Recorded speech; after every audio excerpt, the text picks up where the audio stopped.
Jugando con las dos primeras armas que nos aparezcan. Bueno, comencemos.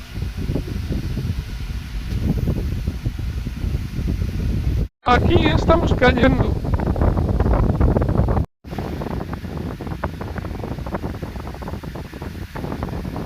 Aquí ya encontramos las armas y nos vamos al ataque sin miedo al éxito.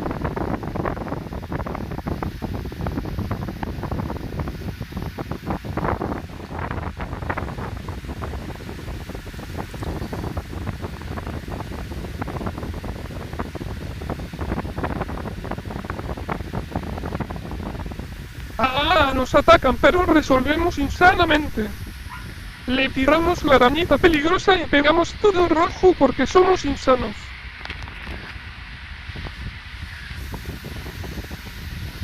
Me mataron pero revivo XD.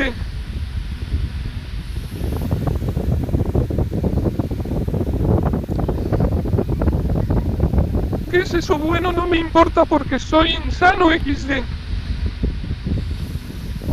Ya encontré las mismas armas al contraataque, pero no nos pasa nada porque somos insano XD.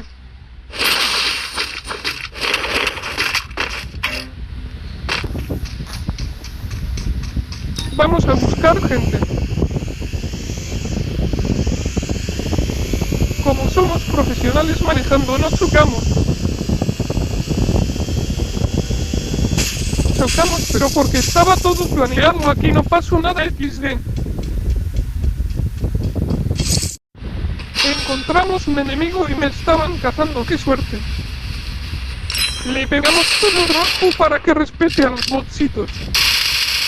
No mi internet de la NASA, pero estaba todo calculado, ese era mi plan. Los dejé ganar porque soy muy insano y me iban a reportar por todo rojo XD.